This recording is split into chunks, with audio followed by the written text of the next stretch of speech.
کہ ہم میں سے ہر شخص نے اپنے آپ کو اپنا مختار سمجھ لیا ہے، ہر چیز سے اپنے آپ کو آزاد کر لیا ہے۔ ہم کہتے ہیں بھائی ہمارے جیسا کون ہے؟ تکبر ایک ایسا مرض ہے جو کئی امراض کی بنیاد ہے، اور ان امراض میں سے ایک مرض غصہ اور ناراضگی بھی ہے۔ جب ایک انسان اپنے آپ کو بڑا سمجھ لیتا ہے اور اتنا اونچا سمجھ لیتا ہے کہ وہ یہ سمجھتا ہے کہ کسی شخص کو یہ اجازت نہیں ہونی چاہیے کہ وہ میرے نیچے رہتے ہوئے، میری اتباع اور میرے تابع ہوتے ہوئے ایسا کام کرے جو مجھے ناپسند ہے۔ یہ صرف بڑے لوگوں میں نہیں ہوتا، معمولی انسانوں میں بھی ہے۔ ایک مزدور ہے، شام کو گھر جاتا ہے، بیوی سے اگر نمک زیادہ ہو جائے کیا کرتا ہے؟ وہ بیوی نے صرف نمک زیادہ کیا ہے، آپ کو زہر تو نہیں دیا، نعوذ باللہ۔ بھائی سارا دن آپ نے، معاف کیجئے گا میں کسی کو کہہ نہیں رہا لیکن آپ کو سمجھانے کی کوشش کر رہا ہوں، سارا دن تو آپ چپڑاسی بنے رہے دفتر میں، اس سے جھڑکیاں، اس سے جھڑکیاں، اس کے لیے چائے لائے، اس کے لیے پانی لائے، اس کے لیے دروازہ کھولا۔ شام کو گھر آ کر آپ کو کیا ہو گیا ہے؟ اور آ کر آپ نے بھی کہا یار صاحب کو پتہ نہیں کیا ہو گیا، پانی لانے میں 1 منٹ کی دیر ہو گئی، مجھے گالیاں سنا دی۔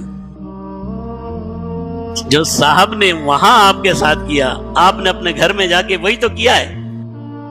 بھئی کیا ہوا ہے اگر کھانے میں نمک زیادہ ہو گیا، مرچ زیادہ ہو گئی، یہ مرچ نہیں ڈالی، چلو روٹی میں دیر ہو گئی، کون سا آپ افلاطون خان ہیں؟ کون سے آپ فرعون ہیں، قارون ہیں نعوذ باللہ؟ کون سے آپ خدا ہیں نعوذ باللہ کہ ہر چیز آپ کی مزاج کے مطابق ہو؟ آپ تو اپنی زندگی کے قادر نہیں ہیں۔ اگر اللہ آپ کو یہ طاقت نہ دے تو ہاتھ تو بڑی چیزیں انگلی ہلانے کے قابل نہیں ہیں، آپ کہاں سے آ گئے بھائی؟ آپ ہو کون کہ اللہ کی مخلوق تھوڑی سی غلطی کر دے تو آپ ایسی تیسی کر دیتے ہیں؟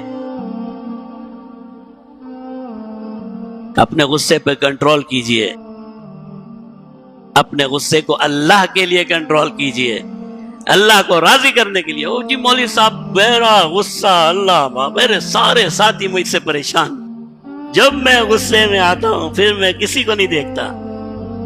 کیوں نہیں دیکھتے؟ کیوں نہیں دیکھتے؟ آپ کو دیکھنا چاہیے۔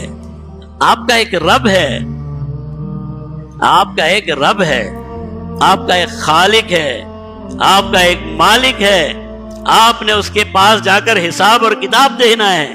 آج آپ غصے میں جو قدم اٹھا رہے ہیں کہیں نہ کہیں تو آپ کا مواخذہ ہونا ہے۔ اس دنیا میں ہو گیا تو بہتر ہے، اس دنیا میں نہیں ہوا تو پھر آخرت میں تو ضروری ہے۔ کیوں اتنی ناراضگی؟ کیوں اتنا غصہ؟ کیوں اتنا تکبر؟ کیوں ہمارے اندر یہ بات ہے کہ سارے کام ہمارے مزاج کے مطابق ہونے چاہیے؟ ہم خدا تو نہیں ہے نعوذ باللہ، کیوں ہونے چاہیے ہمارے مزاج کے مطابق؟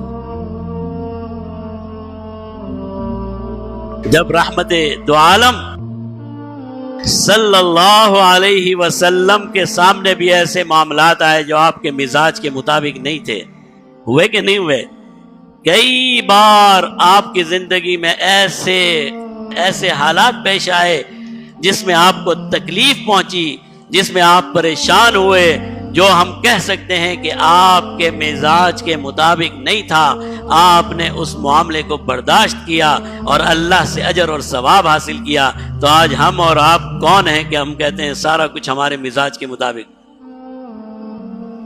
غصہ اور ناراضگی اسی بات پر ہے کہ میرا جیسا کوئی نہیں ہے، میرے جیسا کوئی نہیں ہے، میں جو چاہوں وہی ہونا چاہیے۔ اولاد کے لیے بھی ہمارا یہی فیصلہ، گھر والوں کے لیے بھی ہمارا یہ فیصلہ۔ اگر آپ کسی کے اوپر، اللہ نے آپ کو حکومت دے دی ہے تو آپ اپنے متبعین تابعین کے لیے بھی، آپ کا نوکروں کے لیے بھی آپ کا یہ فیصلہ، بھائی جو میں نے کہہ دیا منٹ اس سے آگے اور پیچھے نہیں ہونا چاہیے۔ یہ مزاج حاکمانہ مزاج، یہ مزاج آمرانہ مزاج، یہ مزاج تکبر کی وجہ سے پیدا ہوا ہے، اس کا آپ کی زندگی میں اس مزاج سے نقصان تو ہو سکتا ہے، کوئی فائدہ کبھی نہیں ہو سکتا۔ اس مزاج کا آپ کو فائدہ نہیں ہو سکتا۔ مومن ہاں تعلیم، ادب اور تجارت کے اصول جس سے آپ کسی فیکٹری میں فیصلے کرتے ہیں وہ ایک الگ سبجیکٹ ہے، وہ اس میں شامل نہیں ہے مضمون۔ آپ کہیں بھائی میں تو ٹیچر ہوں، آج کے بعد میں کسی کو سزا نہیں دوں گا، مولوی صاحب نے آج سے منع کیا ہے، سزا دینی ہے لیکن اس کا بھی طریقہ ہے، غصے کی حالت میں نہیں دینی، غصے کے بعد دینی ہے، غصے کی حالت میں سزا بھی نہیں دینی۔ لیکن جہاں سختی کی ضرورت ہے وہاں سختی کرنی چاہیے، لیکن اپنے مزاج کے مطابق اگر کوئی کام نہ ہو، ان چیزوں پر سختی کرنا یہ ایک ایسی زندگی ہے جس کا خاتمہ نہ دنیا میں بہتر ہوتا ہے نہ آخرت میں بہتر ہوتا ہے۔